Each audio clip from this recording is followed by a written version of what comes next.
Welcome to The Origin of the Pyramid.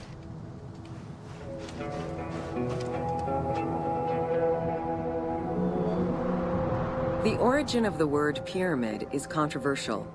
Most believe that it originates with the Greek word pyramis, which referred to a bread of conical shape. Life and death in ancient Egypt were modeled on the cycle of the sun. The perfect shape of the smooth-faced pyramid became associated with the metaphor of the pharaoh transformed into one of the sun's rays in death.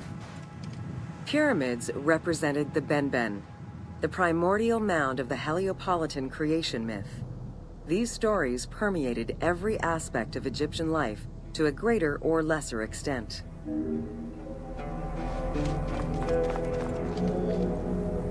During the pre-dynastic period, the development of funerary practices was different depending on whether one was located in Lower Egypt or Upper Egypt. Well before the pyramid, there was the burial pits. It is on the site of Merimde Beni Salame in Lower Egypt that we find the oldest funerary site, dating back to 5000 BCE.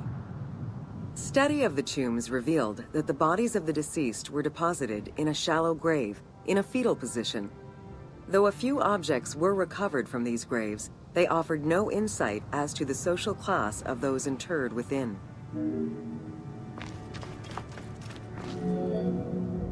In Upper Egypt, pre-dynastic practices are easier to study, but reveal more complex funerary rites.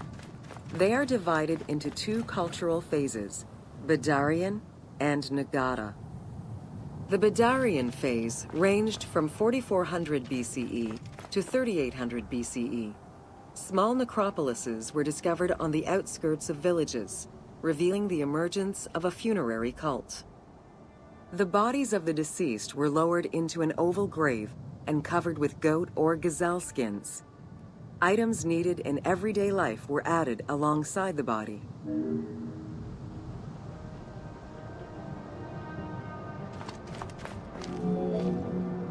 During the three Nagada periods ranging from 4000 BCE to 3510 BCE, funerary practices evolved in complexity. The shape of tombs changed from oval to rectangular, mimicking the homes of the living. The size of the burials increased and funerary items became more stylized and numerous. Tombs gained complexity with masonry, wooden veneers, or raw bricks added to strengthen the structures. In time, socially stratified necropolises emerged. For example, in Hierakonpolis, the elite and commoners had separate necropolises.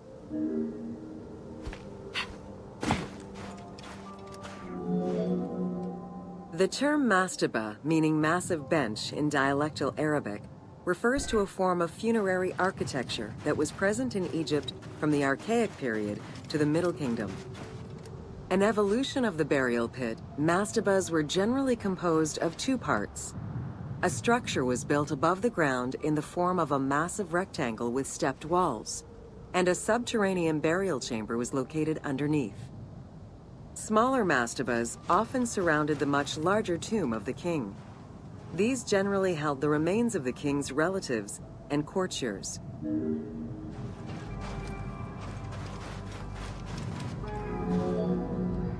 The arrangement of the substructure of the mastaba evolved during the course of the Old Kingdom. From the 5th dynasty onwards, mastabas often featured multi-roomed substructures, with sometimes up to 30 rooms. Also, the quantity and quality of decorated surfaces increased noticeably, as well as the number of statues found within.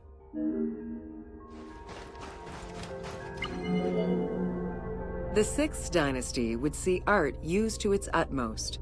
The entire surface of a mastaba would be covered in scenes of daily life, illustrating the prosperity of those lucky enough to comfortably spend eternity near the pyramid of a pharaoh.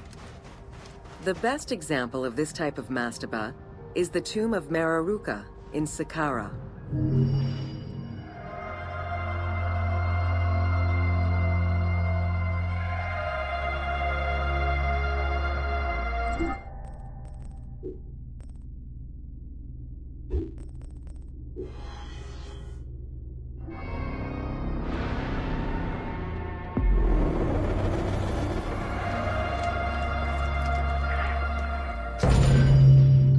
Welcome to the Step Pyramid Complex of Djoser.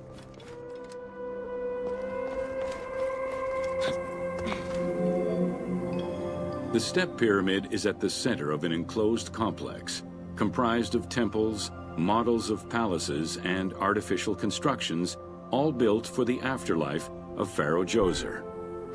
The funeral complex itself covers 15 hectares and is located on the highest point of the Saqqara Plateau. It's clear from the elaborate detail and scale of the complex that this was a technological marvel of its time. The only fragment of information regarding the design plans of the complex was discovered on a section of stone containing an architectural sketch of a vault.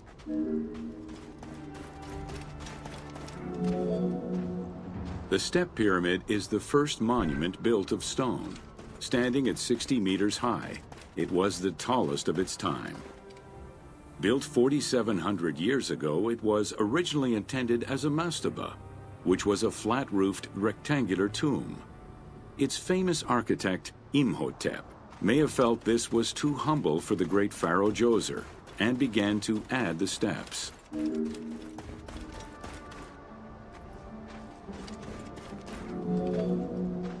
The Step Pyramid complex is enclosed within a 1,600-meter-long wall that is 10 meters high.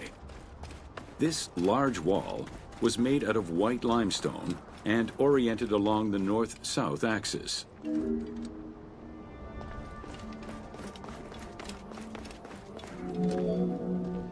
While there are 14 doors, only its eastern door was intended to accommodate the living.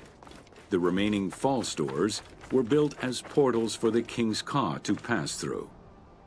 Along with false doorways, the walls were designed with bastions and steeples resembling a defensive wall. The positioning of these design elements suggest that they were related to the Hebsed festival. The only real entrance into the complex is at the end of a long, narrow passageway.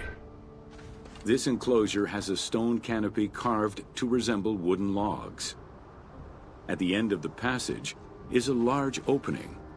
Meant to resemble a doorway, it has carved doors and hinges that are permanently open and immovable.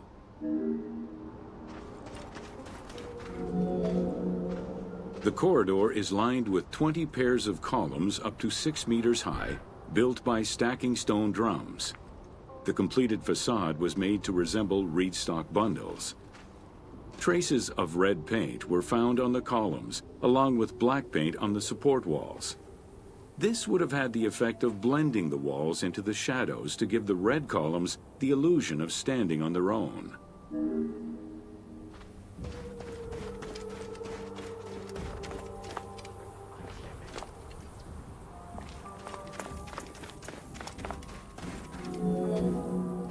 Chambers are located on either side of the columns and are thought to be chapels representing the provinces of Upper and Lower Egypt. According to some Egyptologists, the arrangement of the rooms may be symbolic of jurisdiction and judgment.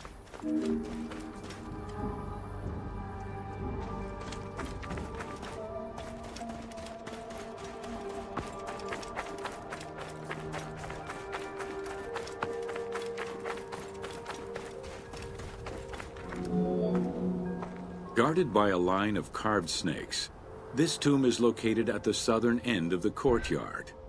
The burial chamber is beneath it, down a 30-meter deep shaft. The low-ceilinged chamber resembles a mastaba and is relatively intact compared to the later burial chamber. The tomb is made of pink granite, though there is evidence it was once polished limestone. Too small for a body, it is possible that the tomb was intended for the king's Ka, or to hold the canopic jars containing the king's organs. Later traditions in burials would have the canopic jars in the same chamber as the body. A polished limestone staircase leads west from the tomb to underground apartments. Some of these rooms were intended to accommodate the king and his family. The architect Imhotep chose stone as a building material in order for the complex to last. A polished limestone staircase leads west from the tomb to underground apartments. Some of these rooms were intended to accommodate the king and his family in the afterlife. Many large jars of pottery were found, including some that still had deposits of beer, milk, and oil inside them. The false doorways are decorated with reliefs of the king taking part in rituals. In these reliefs, he is seen carrying agricultural tools, running, and performing a ritual for the reanimation of the deceased.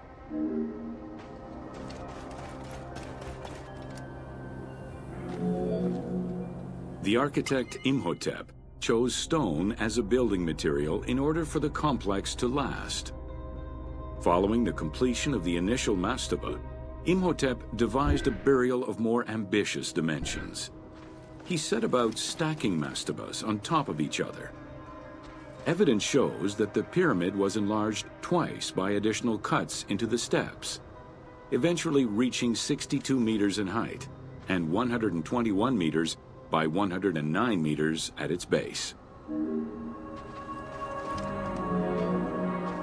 A staircase allowing the pharaoh to enter the divine world was represented by a tiered pyramid, oblong in shape, completely enveloping the original mastaba. The pyramid itself is a solid structure. All of the chambers and tunnels are beneath the structure. Pharaoh Djoser the Sacred was the founder of the Third Dynasty. He ruled for 19 years. During his reign, he was known as Horus Nedjerikhet, divine of the body. He was given the name Djoser several centuries after his death as a sign of respect, and he is regarded as one of the greatest pharaohs of Egypt. An apocrypha was drafted in his name during the Ptolemaic period, 2,500 years after his death.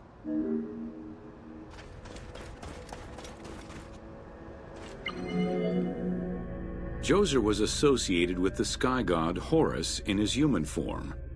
A plinth near the step pyramid is inscribed with his name and associated with Horus. He was the first to reside in Memphis, making it the central hub of government for the region. Djoser was known to have built many temples and monuments before the complex at Saqqara.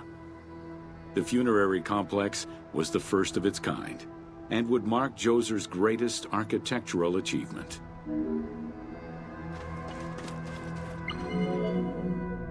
The funerary complex was built to resemble Djoser's palace, with the stone carved to imitate mud brick, trees, and reeds.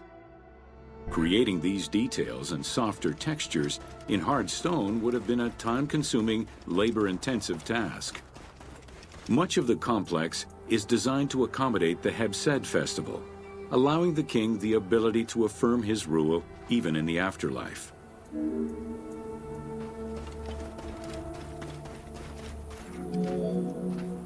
In the corner is a temple referred to as Ti.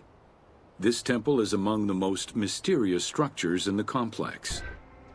Its outer facade is plain, while inside it is decorated with intricate jed pillars and carvings. It's possible that this place was intended to be where the Ka of the king materialized, symbolically visiting the platform of the Hebsed courtyard from the afterlife.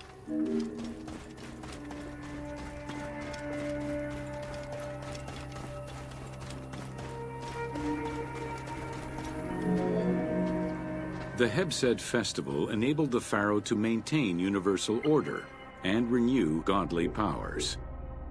Through a series of trials and religious rites, such as dance, offerings, and visiting the sanctuaries of various deities, the ruler's vital force and divine nature was confirmed.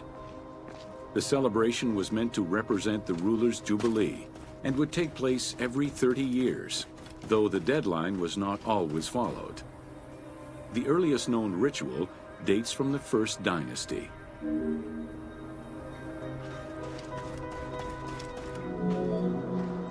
Within the complex of Djoser, southeast of the pyramid, is a dedicated space for this essential ritual to be performed by the king even in the afterlife. The Hebsed courtyard is lined with false chapels, and equipped with a platform featuring 2 staircases meant to represent Upper and Lower Egypt.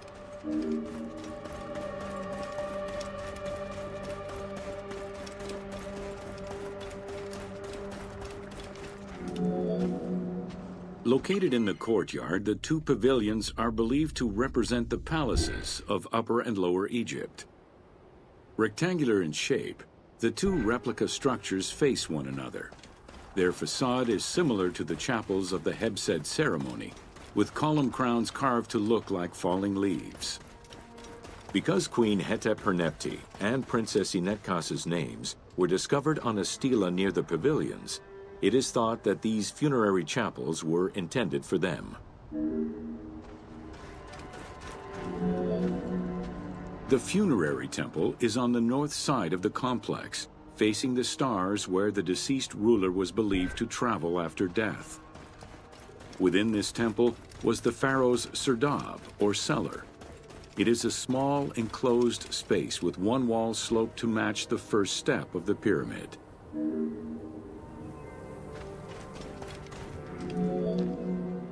The north wall has 2 observation holes. A statue of Djoser is seated on the throne, wearing a mantle and a tripartite wig with a crown known as a Nemes. Representing the king's Ka, this statue looks through the observation holes into the courtyard, enabling the king to observe the ceremonies and receive offerings in the afterlife.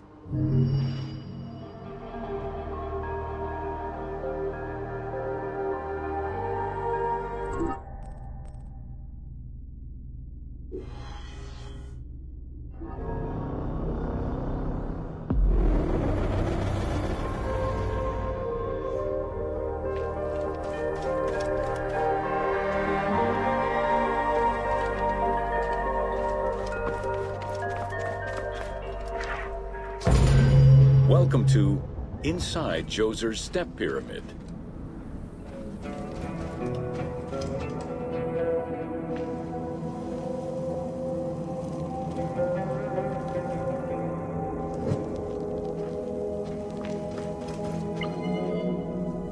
The architect of the Step Pyramid, Imhotep, was a man of great importance to Pharaoh Djoser and ancient Egyptians in general.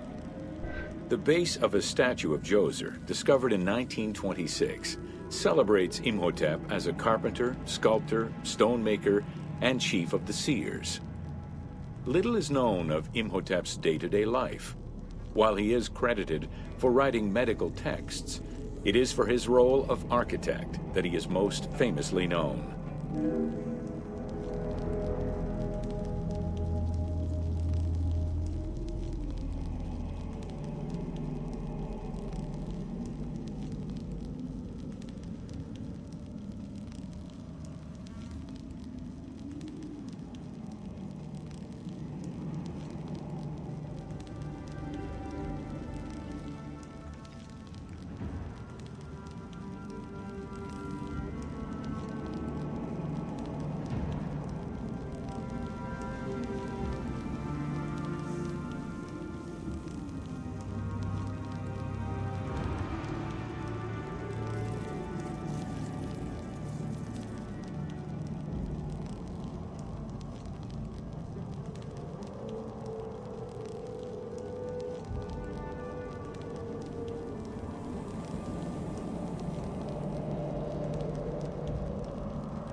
From the design of the pyramid to the elements within the complex itself, Imhotep set out to create something that would immortalize his king. An architectural achievement, the Step Pyramid was made from stone blocks instead of mud brick. It was the first time Egyptians built a monument of that height. Imhotep explicitly intended for the stone to reflect natural materials.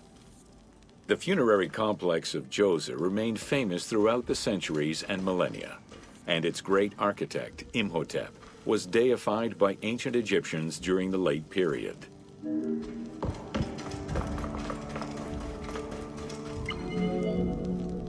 In addition to the central subterranean palace built for Djoser, 11 wells were dug. Each went to a depth of 33 meters and connected with a horizontal gallery extending for about 20 meters. The first 5 galleries were intended for members of the royal family.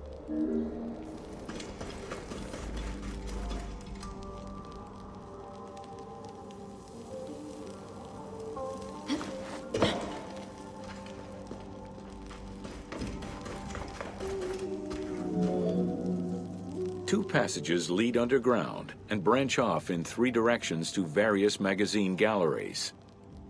This vast underground space accommodated sections for storage and ceremonial offerings.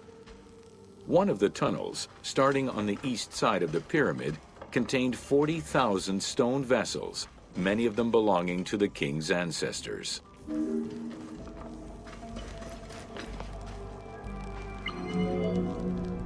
The burial chamber of Djoser is located at the bottom of a 28-meter deep central shaft. According to Egyptologist Jean-Philippe Lauer, the chamber was originally made from polished blocks of limestone, while its ceiling was decorated in 5-pointed stars. At some point, however, the limestone blocks were replaced entirely by pink granite blocks, leaving behind only fragments of limestone blocks decorated with stars. At the foot of the chamber are many tunnels going in all directions. This maze of tunnels, galleries, and chambers stretches over 5 kilometers. There are a number of dead ends and false doors. They may have been intended for the afterlife, rather than to fool thieves. Unlike the Great Pyramid of Giza, or Menkaure, the Pyramid of Djoser does not have any extra openings dug out by thieves. There was no need for them. Because of the easy access into the tunnels and along the corridors, thieves had little trouble clearing out the temples once inside. It is unknown when the mummy of Djoser was stolen. All that remained was a left foot, found by French Egyptologist Jean-Philippe Lauer in 1934. This architect, who devoted his whole life to meticulously exploring the complex, believed it belonged to Djoser. The Pharaoh's apartments, also known as the Blue Chambers, are decorated with blue-green tiles meant to imitate the reed matting that covered the walls and windows of his palace. The stone is carefully curved and painted to look like the rolled mats of open doorways and curtains.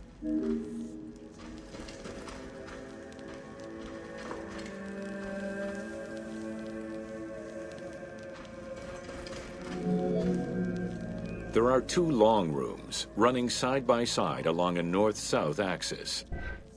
The south room has false doors separated by stone panels, while the north room is a corridor which allows access to side chambers. Nearby chambers originally housed the pharaoh's treasures.